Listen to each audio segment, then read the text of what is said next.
بسم اللہ الرحمن الرحیم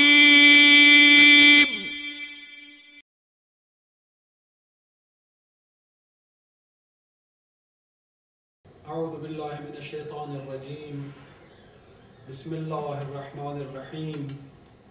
ومن الناس من يقول آمنا باللہ وبالیوم الآخر وما هم بمؤمنین يخادعون اللہ والذین آمنوا وما يخدعون الا انفسهم وما يشعرون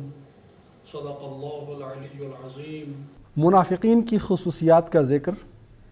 ابھی چل رہا ہے اور آیت نمبر 17 میں اللہ تعالیٰ نے ایک مثال کے ذریعے سے منافقین کی باطنی کیفیت کو واضح کیا ہے۔ مثلہم کمثل الذی استوقد نارا، ان کی مثال اس شخص جیسی ہے جس نے آگ جلائی، فلما اضاءت ما حولہ،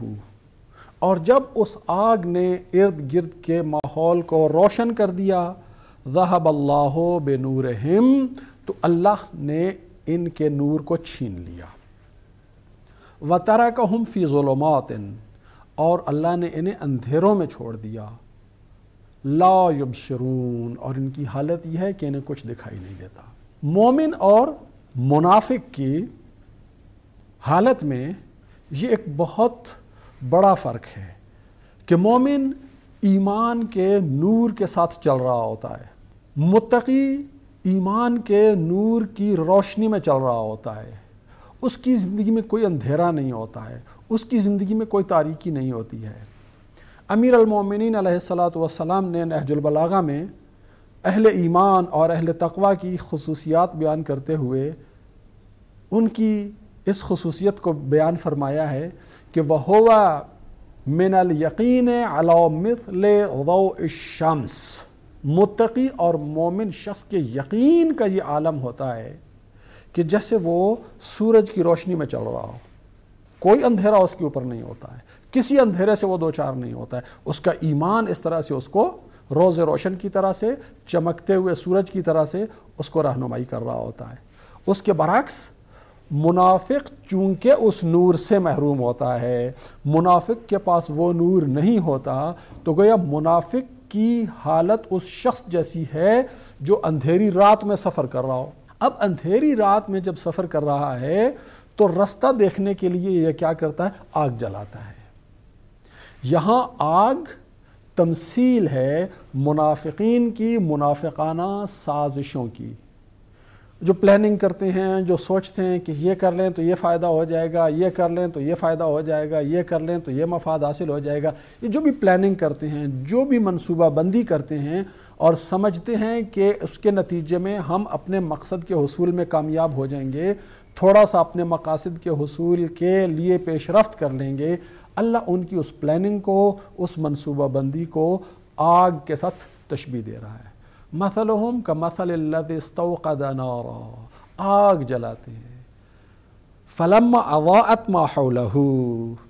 اور جب اس آگ سے ارد گرد میں کچھ روشنی ہو جائے۔ اب تصور کیجئے اس شخص کا کہ رات کے وقت وہ روشنی کی خاطر، رستہ دیکھنے کی خاطر آگ جلاتا ہے، ایک مشعل جلائی اس نے، آج کل کی طرح سے تو ٹارچیں نہیں ہوتی تھیں اس زمانے میں، اس نے ایک مشعل جلائی ہے، ایک آگ جلائی ہے، اور جیسے ہی وہ چلنے لگتا ہے ہوا کا ایک زور کا جھونکا آتا ہے اور وہ آگ بجھ جاتی ہے، اور وہ شخص پھر اسی طرح سے اندھیرے میں ہوتا ہے۔ اللہ کہتے ہیں یہ منافق اسی طرح سے کرتے ہیں، ان کی جو پلاننگ ہے، ان کے جو منصوبے ہیں، وقتی طور پر ان کو ایک روشنی دکھاتے ہیں، اور جب یہ چلنے لگتے ہیں تو اللہ تعالیٰ وحی کے ذریعے سے اپنے رسول کو آگاہی دے دیتا ہے، اور اہل ایمان کی اور رسول کی بصیرت اور بصارت کے نتیجے میں ان کی وہ سازشیں ناکام اور بے اثر ہو جاتی ہیں۔ گویا ان کی حالت اس شخص جیسی ہوتی ہے کہ جس کی مشعل رات کے وقت تھوڑی سی روشنی دینے کے بعد گل ہو جاتی ہے اور بجھ جاتی ہے۔ اللہ ان کے نور کو زائل کر دیتا ہے، اللہ ان کا نور ان سے چھین لیتا ہے، وَتَرَكَهُمْ فِي ظُلُمَاتٍ لَا يُبْصِرُونَ، اور اللہ نے ان کے نفاق، ان کی گمراہی کے اندھیرے میں ان کو چھوڑ دیا بھٹکنے کے لیے۔ سم، بوکمن عمیون فہم لا یرجعون، یہ گونگے ہیں، یہ بہرے ہیں اور یہ اندھے ہیں۔ کیا مطلب؟ باتیں نہیں کرتے، یہ سنتے نہیں ہیں، دیکھتے نہیں ہیں، ظاہری طور پہ بولتے بھی ہیں، ظاہری طور پہ سنتے بھی ہیں اور ظاہری طور پہ دیکھتے بھی ہیں۔ یہاں گونگا ہونے کا مطلب یہ ہے کہ حق ان کی زبان پہ نہیں آتا، حق بات نہیں کہتے، حق بات کہتے وقت گونگے بن جاتے ہیں یہ۔ اور اسی طرح سے بہرے ہیں، اپنے مفاد کی بات سنیں گے، گمراہی کی بات سنیں گے، لیکن جب اللہ کا پیغام ان کو سنایا جاتا ہے، جب حق کا پیغام ان کو سنایا جاتا ہے، جب ہدایت کا پیغام ان کو سنایا جاتا ہے، تو اس وقت یہ بہرے بن جاتے ہیں، انہیں کچھ سنائی نہیں دیتا۔ اور اسی طرح سے یہ اندھے ہیں، اپنے دنیاوی مفادات کو دیکھیں گے لیکن اخروی مفادات کو نہیں دیکھیں گے، اپنے ظاہری زندگی کو دیکھیں گے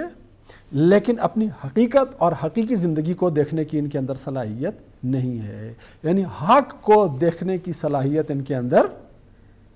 نہیں ہے۔ لہٰذا یہ حق کے معاملے میں گنگے بھی بن جاتے ہیں، بہرے بھی بن جاتے ہیں اور اندھے بھی بن جاتے ہیں۔ فَهُمْ لَا يَرْجِعُونَ، اور اب حق کی طرف پلٹ کر آنے والے نہیں ہیں۔ حق سے انہوں نے اپنا رشتہ اس طرح سے توڑ لیا ہے، حق سے اپنا تعلق انہوں نے اس طرح سے منقطع کر لیا ہے کہ اب حق کی طرف پلٹ کر آنے والی بات ان میں نہیں رہی۔ تو یہ ایک مثال اللہ نے بیان کی ان کی باطنی، نفسیاتی اور ذہنی کیفیت کو بیان کرنے کے لیے۔